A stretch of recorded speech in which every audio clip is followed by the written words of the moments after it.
Today on the Ave Podcast, we break down the NFL playoffs so far, right before the Super Bowl. Now, this episode was recorded on Thursday, just this past Thursday, but due to some technical difficulties, I'm not able to put out the visual portion of it. So this episode won't be on YouTube, at least not visually anyway, but it still will be on there for the ears. So Apple Podcasts, Spotify, TuneIn, Alexa, wherever you get your podcasts, listening wise, you can still be able to get this episode. But once again, we break down the coaching decisions, the coaching hires, including the Mike McCarthy hire with the Steelers. We break down the NFC Championship games and where the 6 losing teams in the last 2 rounds go from here. All right. Once again, you can check the catalog over at SouthShoreAve.com. Once again, that is SouthShoreAve.com. Yeah, we're going to be wrapping up the NFL season shortly with some Super Bowl talk. The Super Bowl preview is going to be coming out on Friday. Normally, I do a live stream. If I don't do the live stream, the episode will be out on Monday morning in terms of the Super Bowl, the post-game Super Bowl episode that I annually do every year. So that one will be out on Monday morning. But I'll keep you posted if we end up doing a live stream or not. But with that said, please enjoy this episode. There's not going to be an outro for this episode this week. But please enjoy this one as always. Appreciate you guys. Appreciate the listeners as always. But like I said, unfortunately, there's technical difficulties, so just couldn't put this one on the YouTubes as I would normally do at this stage of the game now. But enjoy this one nonetheless. All right? It's the Ave Podcast with Cal C on South Shore Ave Radio. Welcome to the Ave Podcast with Cal C on South Shore Ave Radio.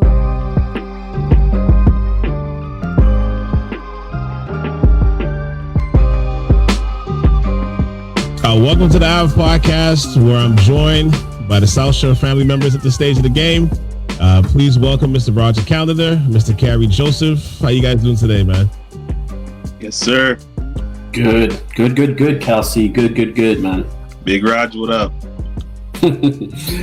Roger, I gotta say, congratulations, man. Your Patriots pulled it off. You must be happy as hell. It took 7 long years. 7 long years of hard work. Listen, man, it wasn't the prettiest game, but damn, situation football at its best, man. Yep. Yeah, they pulled it out. They made it happen, man. Crazy. Yep. I have to admit, I didn't see this happening. The winter weather, man. Yeah. I was gonna say, I don't know how y'all playing that, man. I don't know how football players playing. That's crazy.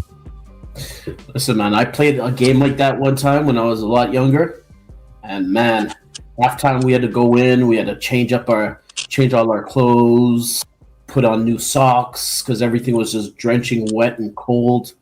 It was not a fun game, man. Honestly, it was similar to that game too. Actually, we couldn't even see the hash marks on the field. Yeah, they literally somebody had to go and they had to take a shovel and shovel the lines so that we could see where exactly we were going. It was crazy. It looks fun though. It looks fun to play in. No, it's not fun. It's not fun. It's not fun.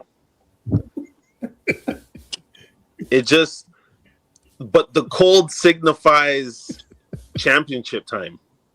Exactly. So the football means the most when it's usually cold. So, but it's not fun playing in the cold. The hits hurt a little bit more. Yeah. You get a helmet on the hands. It feels like your hand's broken. Like, yeah. It's hard to catch the ball. Your DB, you're slipping and losing traction, and you can't really run full speed because you have to be under control. You'll wipe out. Like it's not fun. Are the hits harder? It feels worse, right? The hits they feel harder, man. Yeah, absolutely. Yeah, everything just gets numb. Picture yourself outside in the cold, shoveling. How cold your hands get. Wind is whipping at your face. Wet. Yeah, you're wet. Your feet are wet. Like it's really not fun to play in. It's definitely geared more towards a run game versus a pass game. That's for sure. Even the ball feels like a cold rock. That's just getting past you. It's It's not fun, man. It's definitely not fun at all. But like Harry said, it signifies championship football. Championship time, man. Championship time. Yeah. Who wants it most? Absolutely. They did a great job. They did a great job. They found a way to win. And the stats might not look the best compared to the other game, the Seattle and Rams game. But I mean, they find a way to win. And it's crazy because from the first quarter all the way to the third quarter, it seemed like it was cold, but, they were still able to play. And then all of a sudden, like mid-third quarter, it's like the sky just opened up and it started snowing and it was a blizzard. You couldn't move the ball. You couldn't do anything. It was difficult to just get your footing under you, almost practically impossible to pass. Like it was a crazy game, man. It's Denver. Denver. It just crept up though, because you saw like it went from like clear to like halfway through the third quarter was a blizzard. You're like, yo, what the heck just happened? and you figured, because it was 10-7 at that point, right? You figured right from there, it was like you kind of knew like that was it for Denver. Like Stidham had nothing after that once it started snowing. Listen, Sean Payton was over after that. Should have taken the damn points, man. I mean, Sean Payton got greedy, and that's one of the reasons why they lost the game in the first place. Like, absolutely. He should have kicked that field goal. I sat there and I watched it, and I was like, okay. To me, I was happy as hell because that means that's one more chance for my team to stop them when they're literally on, I think they were on like the 14-yard line or something like that, or 12-yard line, and it was a long 1 yard. And instead of kicking the field goal and taking the points, they decided to go for it. And even that play they called, it wasn't even close. I mean, I was ecstatic when I saw that.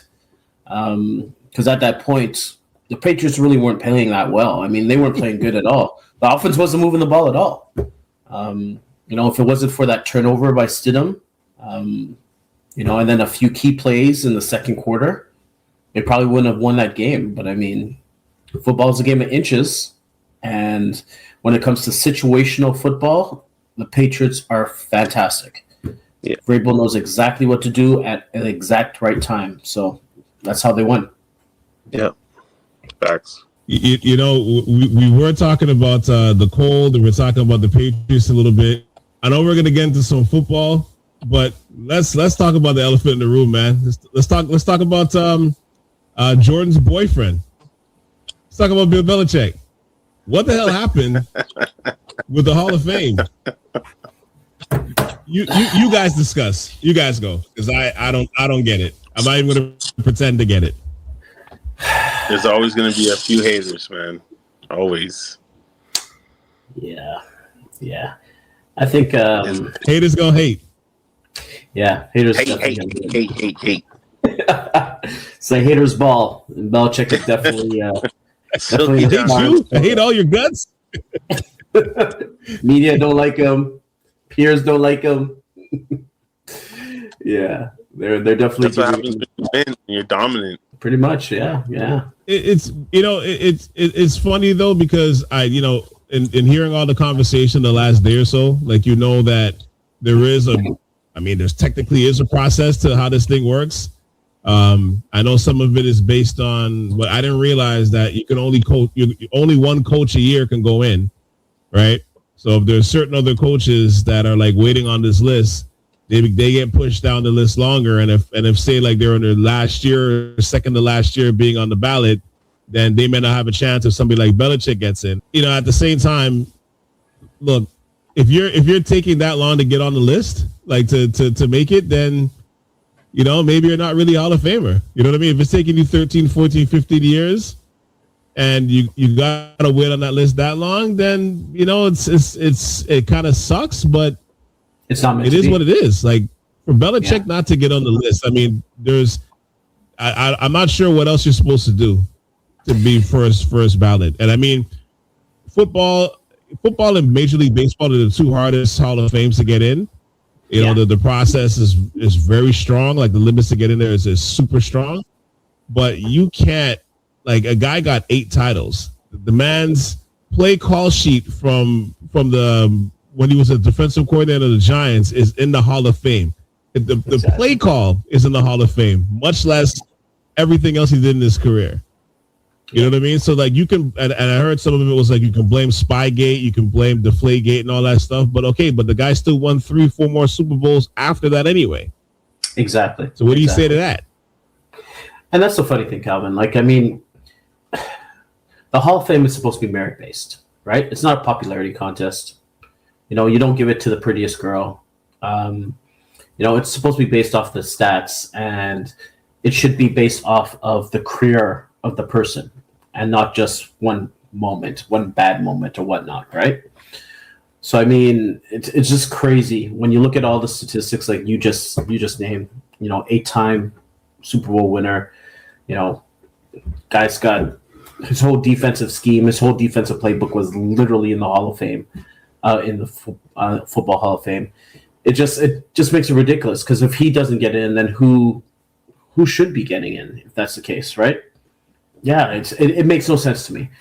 I understand that there's a lot of hurt feelings, probably throughout the years, a lot of jealousy out there, simply for the fact that they won so much. And, you know, NFL basically, they actually changed rules because of some of the plays that Belichick created. Like he recognized loopholes in the system that the NFL literally had to change the next year because they didn't even realize that it was a loophole. So, I mean, he literally changed the face of the game. And the fact that they're keeping him out is, yeah, it's unfair and it's stupid. It makes no sense to me. Yeah, man, it's just people hating, man. It's what Raj said. It should be on merit. It should be on what you put down. That's his legacy. If anyone deserves to get unanimous, it's him. So if he doesn't get it, no one should get it. They've made it like a little bit of a farce because then it's like it's politics. It's not about who really deserves it. It's people politicking for their guys. That's why I gotta hate on Belichick because I want to get my guy. Okay. Yeah, so I think Carrie's having some technical difficulty issues right now. So hopefully he'll be back on the show. If not, then we'll kind of try to drag on without him.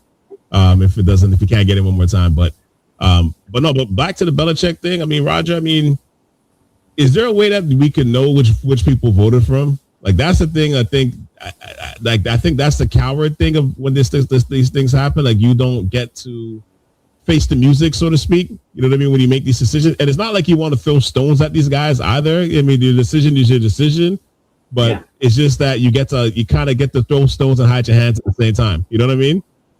Absolutely. I think if you're balls enough to make that type of decision, I think you should be able to defend it. That's what I think.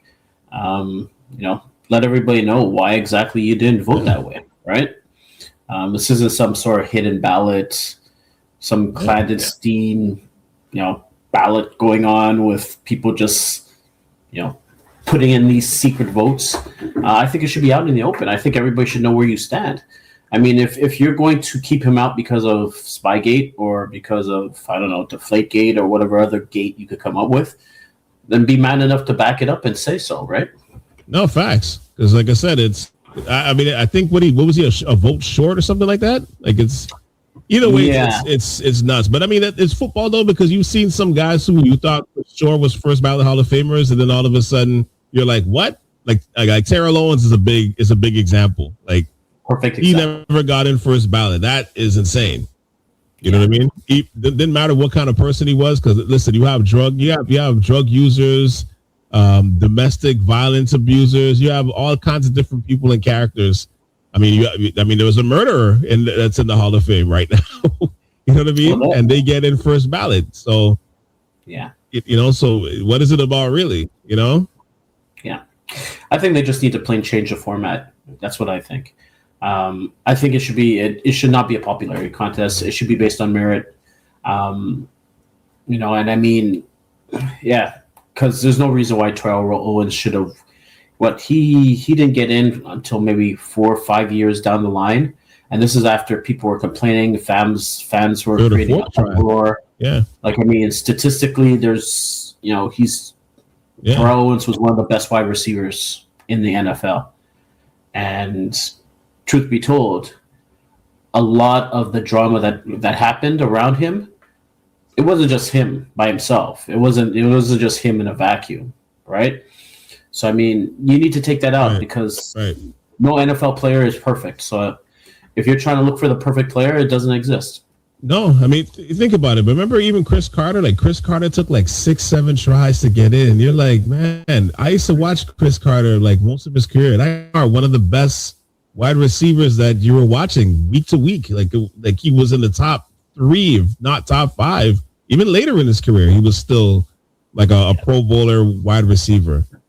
So it made no sense. Like when he was in Minnesota and he kind of passed the torch a little bit to Moss, he was still the guy. Even though Moss was like a supernova, he was still the guy, you know? So like, but you see these football players and I remember Chris Carter took a long time to get in, but you see some of these guys and it's like it's really hard. The process is really hard to get in. But like with Belichick, I mean, again, you won the most titles by far of any coach ever. How do you not? Like, just how is it possible? It doesn't make any sense. And it's like, who did he piss off? Was the last few years of some of the scandals, like the PR from like the stuff with his girlfriend and stuff, like did that have an effect? Like you kind of gotta wonder, right? Yeah, it's hard to figure it out. And I mean, when people like, is Jordan to blame?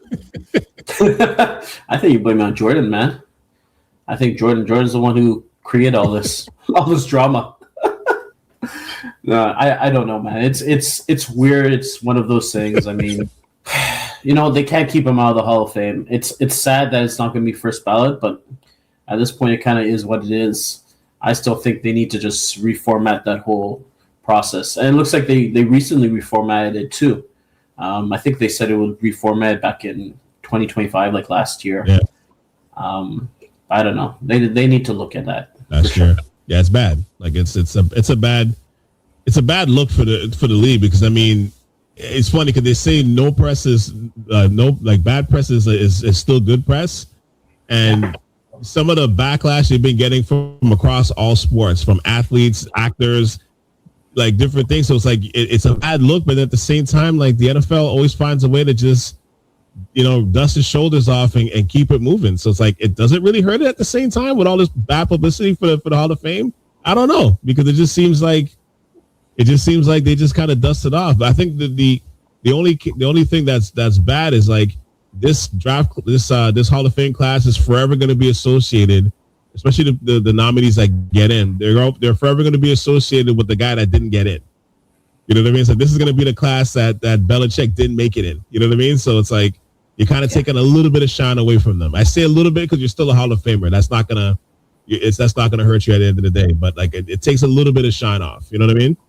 Yeah, for sure. Oh, 100%. 100%. I mean, at the end of the day, the NFL is a business. They're just going to keep it moving anyways. But I mean, when you look at it, you know, the newscasters, the sportscasters, previous athletes, coaches, they're the ones that are basically balking at it. You know, a lot of the fans are balking at it as well, too. But, you know, there's also a good section of fans that are happy about this because they hate the Patriots and they hate Belichick. So they're pretty much just cheering this on. But that's the thing. But even if you're hating on Belichick, though, like, I mean, you gotta listen. I know we're gonna get into some of the loser categories. I'm a Niners fan. Let's face it. I haven't had a good couple of weeks. I'm probably not gonna have a good next week either when the Super Bowl is played at our home stadium. You know what I mean? But you can acknowledge, like, for example, like you could acknowledge that pay respect where respect is due.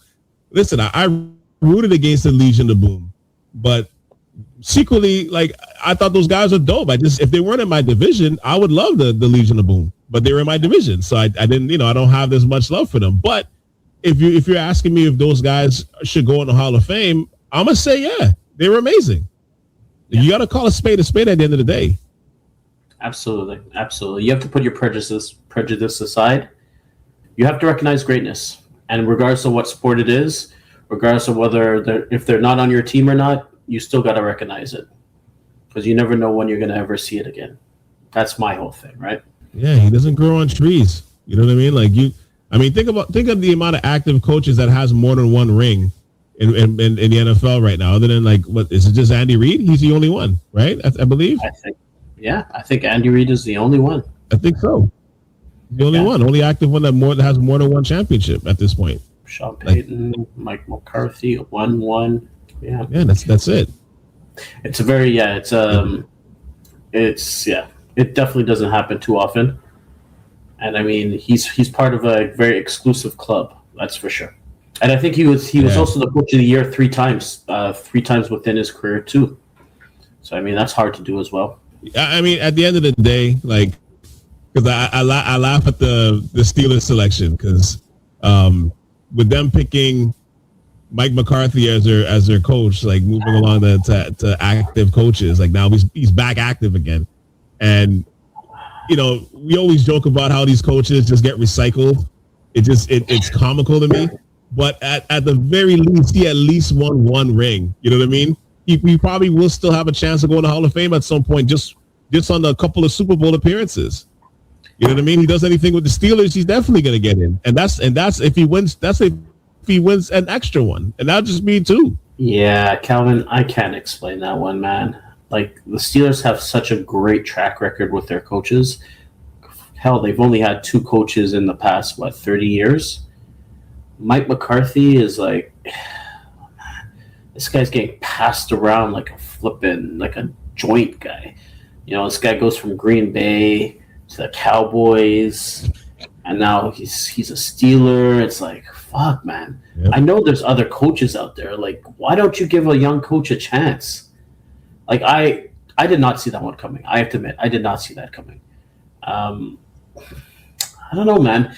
When some of these coaches have losing records and they're just not winning, like, they might be good at certain things, but they're not good at everything. I feel like, you know, you should give other coaches a chance. And especially with the Steelers, too, because they have such a rich history, that hire just, I don't know, man. It kind of rubbed me the wrong way. It's funny because I think the one thing that this is showing you right here is that the Steelers are no longer going for tradition. You know what I mean? Because think about it. They've only had 3 coaches in the history of the franchise. For you to grab a 62-year-old coach, you're bucking tradition. You're basically becoming like all the other franchises that are like, they're just about results. You're going to get rid of the coach in 3 to 5 years. You know what I mean? Like, the only way this works to me is if you're grooming his like predecessor. But once you, like, at this stage, just get the predecessor, right? Like, exactly. Because we were saying earlier, this job is the job that prior to this hire, you might have this job for the next 2 decades if you're running it well. You know what I mean? Even if you're running it decently, you're probably gonna have this job for like 10 years. You know what I mean? So like, that's a coveted position to have as a head coach. So to me, by them doing that, they just broke tradition. Like, at this point now, like what we're gonna see going forward is they're gonna be like every 3 to 5 years. Hey, we want this guy gone. We're gonna get him gone. You know what I mean? Like, to me, to that point, I think this is why I'm kind of surprised. I'm kind of surprised they made the hire so fast. I figured because of the tradition, take your time and try to get the right younger coach, and then plug him in there. And you know what I mean? Because it's not like the team is like a player away from winning the title. They got some pieces to get in the draft or on the free agency list. Like, they have some. They're like the mediocre team, as we could see, right? So they're not really close to really winning a title. So just get somebody that can set the culture the right way at a younger age and just work around that. Like, I was so surprised when they got McCarthy. I was like, I felt like they kind of itched the pick. I feel like they kind of rushed it. They saw all the coaches getting picked up, and they saw Mike McCarthy, and they're like, okay, cool, you could be our coach, right? You know, and just from a different perspective, from Mike McCarthy's perspective, like, that's going to be a tough. Mike Tomlin is a very tough act to follow. Like, what does success look like to Mike McCarthy? You know, they're not going to, if he has a losing season next year or the year after that, Steeler Nation is going to come for his ass. Like, they were a playoff team. They've been a playoff team. They've had a winning record for the whole existence since Tomlin was there. And that was, 18, 19 years? If Mike McCarthy goes in and he shits the bed, because right now he has no quarterback, I don't think Aaron Rodgers is going to come back to that team, especially with how things ended with them. I don't think he's going to come back to the team. And even if he does, I still don't see them winning. So what's going to happen next year? You got a 62-year-old coach you have no quarterback, and you have a legacy of winning going back for the past 18 to 19 years. They're not going to be like, oh, well, you know what? Next year we'll give you a pass if you guys don't have a winning record or you suck or whatnot. If they end up being terrible next year, Calvin, he's probably going to get fired, like literally. Because coaches, they're getting fired like crazy, left, right, and center right now, man. So I don't know. I don't know how that's going to work out, honestly. I would have preferred them just bring in a young coach, have him struggle for a year, hopefully get a really good draft pick next year, pick up a quarterback, or pick up a quarterback this year, have him struggle through the year, but at least you know that you have that, you have 2 to 3 years possibly where you could bring him up, you could coach him up, and hopefully, get the team moving. But I don't see any of that happen with Mike McCarthy. You don't bring in somebody like Mike McCarthy just to lose. You don't. Like McCarthy's like comfort food at this stage. You know what I mean? Yeah. It's like, you know it's there. You can have it. You're probably, you can do better, but it's there. You're going to eat it. Yeah, it's like bland oatmeal. It's make it's not bad for you. Feel better in the moment, but, 2 weeks from now, you're going to be like, ugh. Yeah. Yeah. I agree with that, man. I agree with that. I think there was a lot of other people that they definitely could have hired for that role, but I mean, it's going to be interesting to see what happens. I'll tell you that much because I don't know. Mike McCarthy is no Tomlin, that's for sure. He's like probably, if I had to say anything, he's not anti-Tomlin. He's like completely opposite. Tomlin is like a leader of men. Mike McCarthy is not that. They probably brought him in because they know that, if they bring in a quarterback, he might be able to coach them up.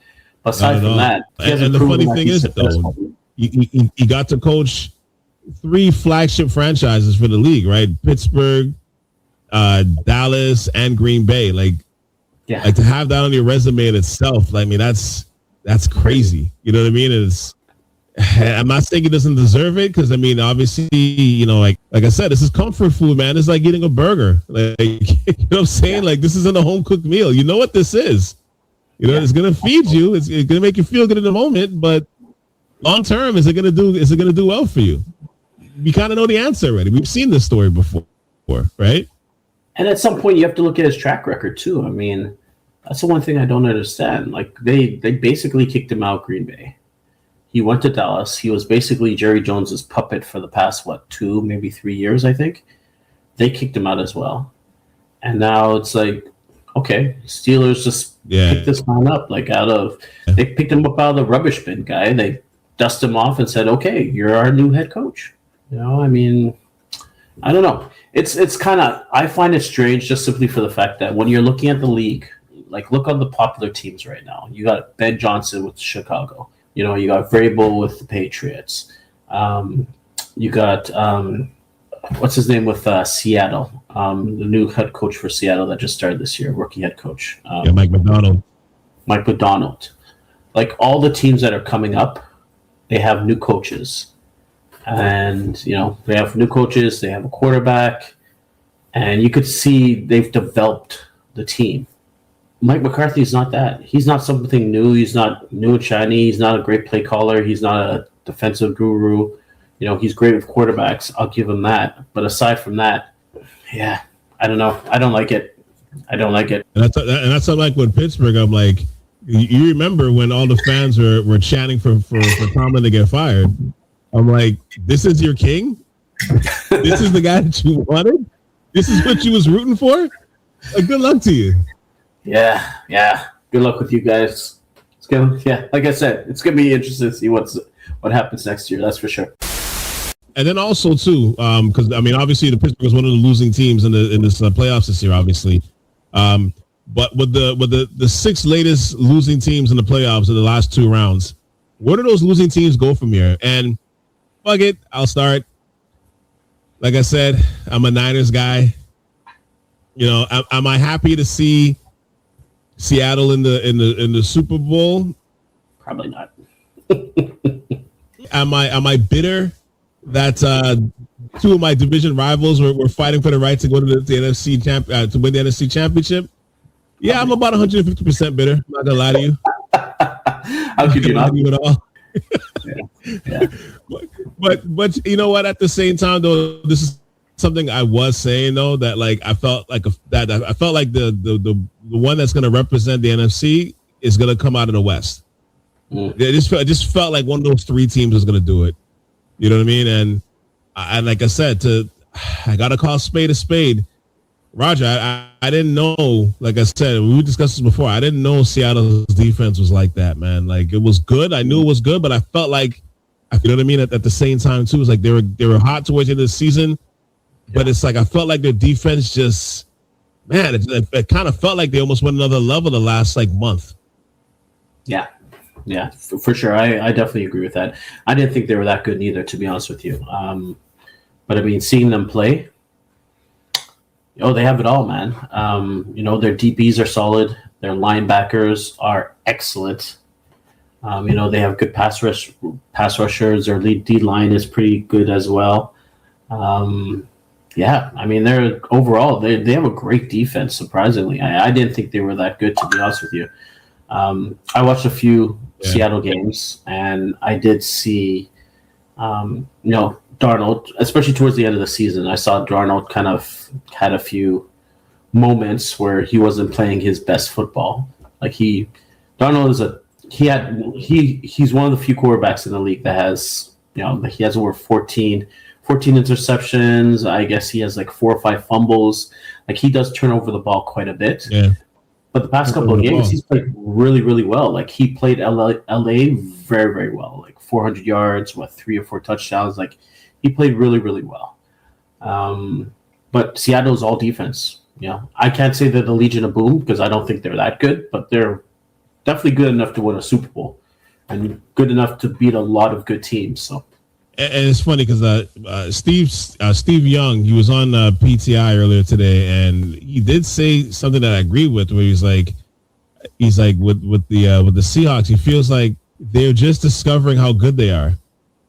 You know what I mean? Like there was, like I said, I feel like in the last month they ran with like a different level of swagger that you didn't see like earlier this season. You know what I mean? Or even like halfway through the season, but you're seeing it now, and it's like, and to your point, I don't know if it's Legion of Boom, but I don't think it's too far off, especially that front four. That front four, like the Rams, is crazy. Yeah, they disrupt. They don't have to even run blitzes. Like they disrupt. Yeah. Yeah, it seems like they more turned it on in the playoffs, which is what good teams do, right? During the year, you don't normally see everything, right? You don't see all the play calls. You don't see everything.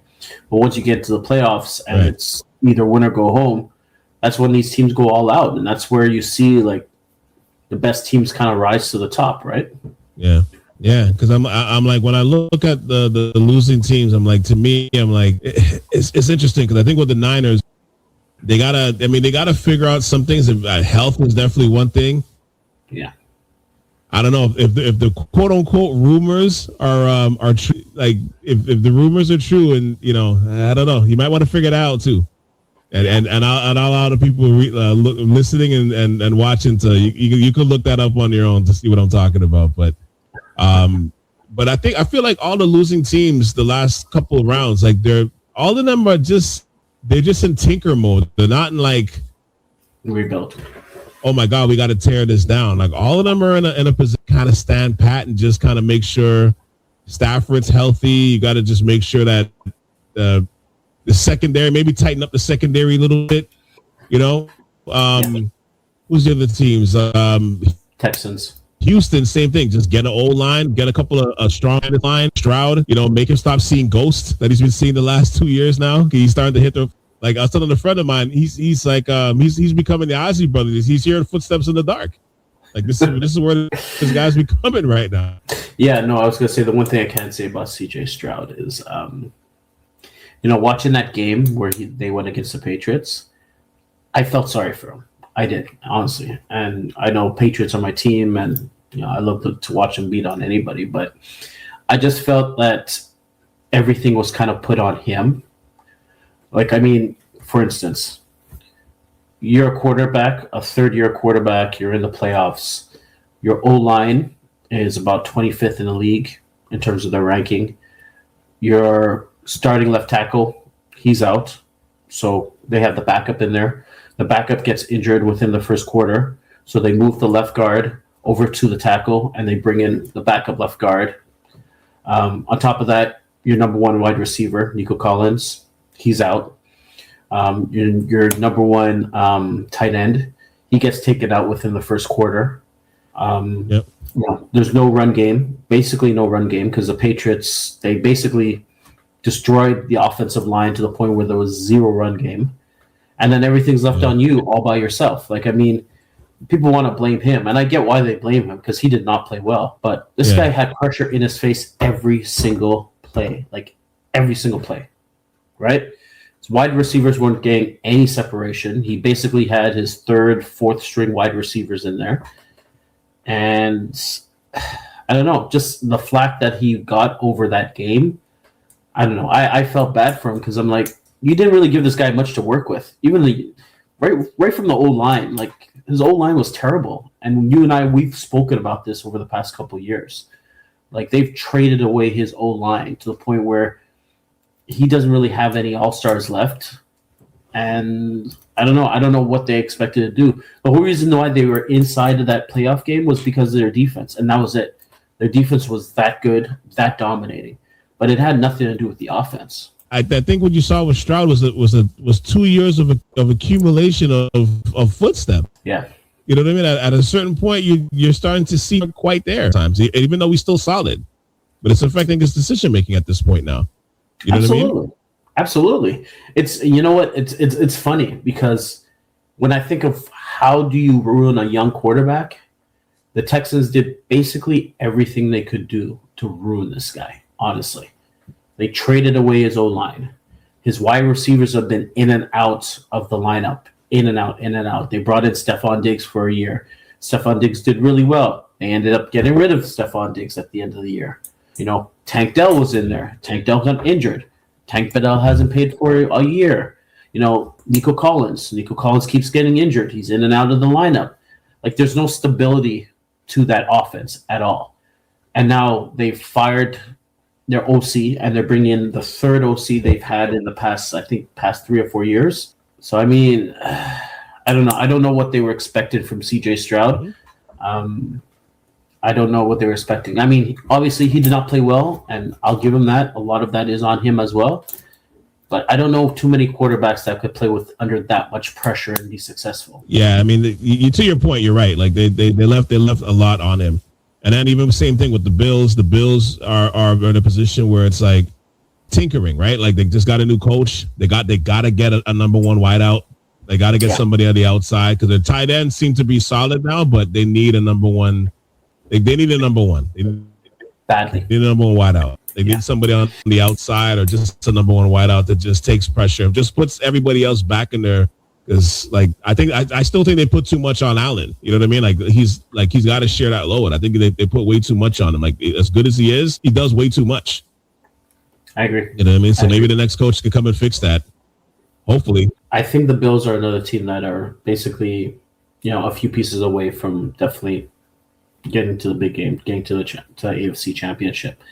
I'm not sure if getting rid of their head coach was the right move, to be honest with you. I do kind of understand why they did it because they were in a similar situation as Pittsburgh with Tomlin in terms of them being good enough to make the playoffs, but not good enough to actually get them over. But I mean, when I look at it, I'm kind of like, I don't know. I don't see the problem with the coach. I see more of a problem with the quarterback, basically. And also a lack of talent. Like they had a really good run game, but as you said, they need a number one wide receiver badly. They need an AJ Brown. They need somebody to step in there and kind of be the top dog there, and that's the one thing that Josh Allen did not have this year. But aside from that, I think Josh also, I don't know, man, too many turnovers. He reminded me of the old Josh Allen before Stephon Diggs came onto the team. Like, I don't know if you remember how bad he was when he first came into the league. That's kind of what he reminded me of. I mean, he had like 4 or 5 turnovers, and some of them were just stupid turnovers.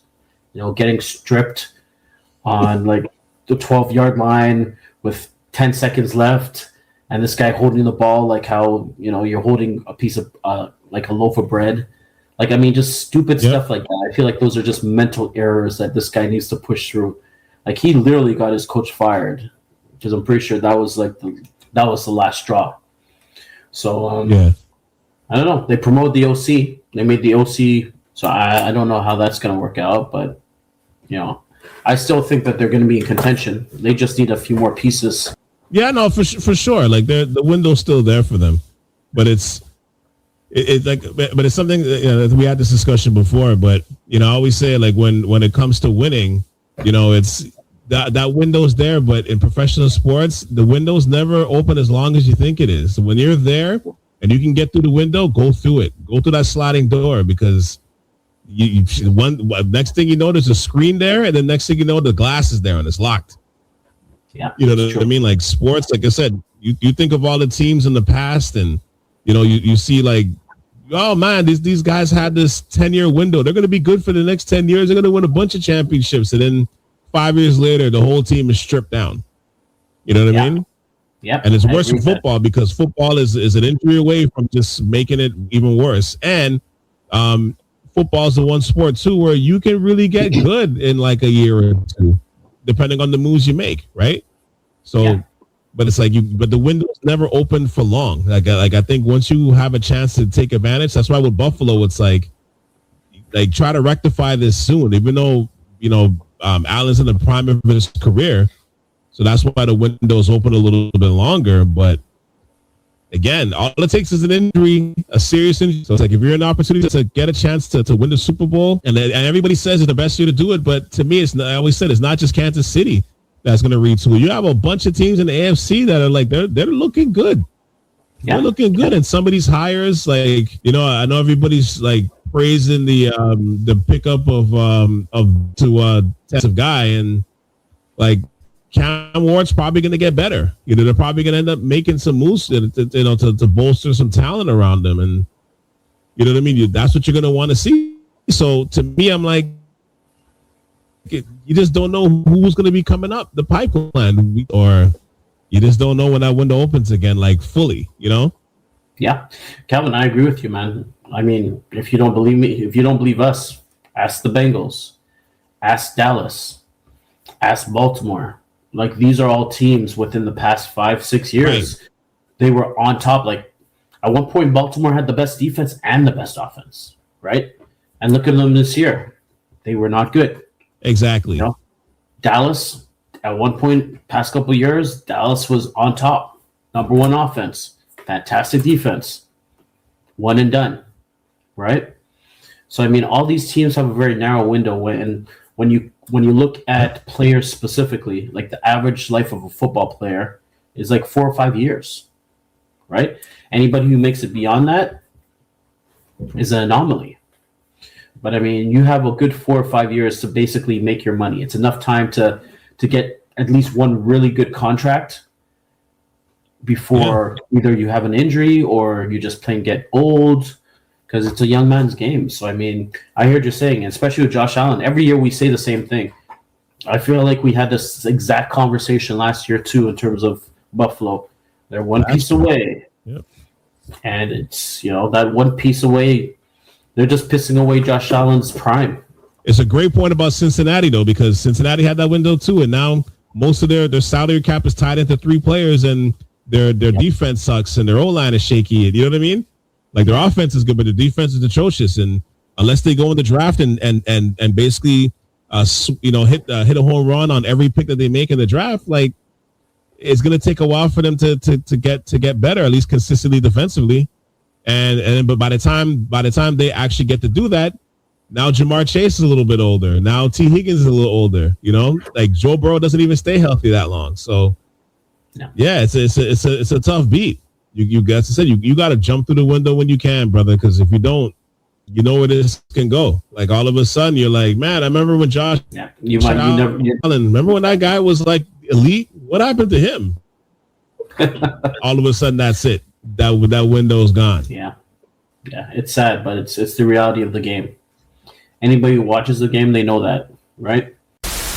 So before we go, because I don't want to get your predictions right now. I mean, I kind of know who you're going to take because, rightfully so, you should be biased. Yeah. Well, rightfully so, you should be biased. But, we can break all that stuff down next week. But, going forward, what were your like general thoughts on the championship games that just passed? Because, I mean, like I said, they were the NFC Championship game was well played. That was a great game. Like, that was a fantastic. Even though I hate both of those teams, it was a great game. It was an awesome game. Yeah. Absolutely. I mean, definitely two powerhouses, that's for sure, going at it. I like both teams. I like LA. I love Seattle. I just felt that Seattle's defense is really what did it. Like, they were able to shut down Puka Nacua. Adams didn't really do that much. Seattle just did a really good job, playing them. And I mean, these are two division rivals, right? So this is like the third time they're playing them. So every time they played them, it was a battle, and it was a great game. It was just two high-power offenses, two high-power defenses. I felt like LA's defense just wasn't as good as Seattle's defense. And, you look at the Jigma, he had like over 148 yards. I think he pulled down like 12 passes and a touchdown. So they didn't really have an answer for him, and I felt like that was the big thing there. And then Kenneth Walker, he basically ran all over them. So, I mean, LA's a great team. They probably have to beef up their defense a little bit more. But one thing's for sure, they got to figure out what's going on with Stafford. I mean, Stafford hurt his back at the beginning of this year. They weren't even sure he was going to play during the season, right? So, I mean, I don't know. He might actually retire at the end of this year. Like, what is there for him to play for? He's already won a Super Bowl. So, I mean, they need to start looking at what's the succession plan after him. No, but he could definitely play another year, though. Like that. Listen, I mean, even the way that game finished, I mean, that was an amazing pass to Nacua, man. He just couldn't get out of bounds in time. But, man, that was like Stafford is still playing great. But to your point, like he started off the season with a terrible back injury that he, it ended up holding up all year. But, at 36 years old coming in, can you maintain that again another year? And again, this is football. This isn't basketball. This isn't hockey. You know what I mean? Exactly. Like this is football. It's like this is a full contact sport. It is. It is. It's more along the lines of what your body could take. Can you maintain that? I don't know. That's to your point. Yeah, I definitely think he has one more year. Probably what's going to happen, most likely, is they're going to draft somebody, and they're just going to have him sit for a year behind Stafford. Or I don't know. Yeah. Maybe Stafford's had enough. I don't know. He's most likely going to be the MVP. So maybe he just wants to go out on top. I don't know. And that succession plan isn't bad, right? Have a guy stay with Stafford for a year, let him learn the ropes, and then now if he's good now you can go and spend big money on all this talent, knowing that you have like 3-4 year pocket before you have to pay this quarterback, right? Exactly. So it's that circle of life, that rookie QB circle of life. Like you gotta just once you get in there, you gotta make sure you circle all the wagons, and so you have to start paying this guy big money. Well, that's it. You have a window, right? And I mean, that's one of the perks of getting a rookie. One of the downfalls of getting a rookie is the fact that he's a rookie, and their first year is pretty much a write-off. But after that, if the rookie is half decent, you just fill it with talent. Yeah. Bring in a lot of high salary guys, top tier guys, and you're good for at least the next 3-4 years until, you have to pay them, right? So that makes sense. Yeah. So no, like I said, so going forward, I mean, like I said, we'll break down the Super Bowl next week, and then break down all our picks and stuff for the pick early, man. Like, oh God, I don't want to say. See, for me, like I don't hate the Patriots, right? I don't hate them, but for you guys to have this success again this soon, it feels like it doesn't feel fair. It doesn't feel right. Shout out to the good draft y'all did. I got it. Doesn't feel right. And then every time out, now that the Patriots are back, like they never left. And then What's my alternative? Seattle? I want Seattle to have a basketball team. I don't want them to keep winning Super Bowls. I hear you, Kelly. You're damned if you do and you're damned if you don't. But you know what? Patriot Nation will welcome you in. Come. You can be a bandwagon fan for that one game. How about that? Just to stick it to Seattle. No, I'm good. I'm good.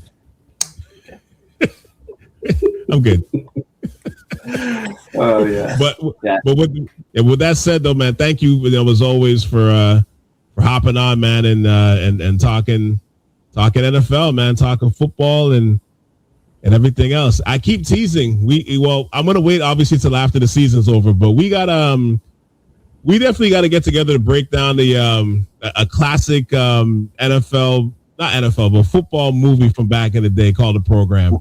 We still got to do that. That is still sitting in the tuck. We got to get that one done pretty much right after the season's over. So we got to work on that one. Oh, let's do it, man. Absolutely. I love that movie. I still watch it at least once a month, so I'm down. Definitely in my rotation. Where would Latimer fit in this day and age? Where would Latimer fit in this day and age right now? Listen, Latimer, Latimer would probably be foaming at the mouth in some penitentiary somewhere, because that man took way too many hits to the fucking head, and putting your head through side windows is never a good idea. So yeah, but old school, man, I love it.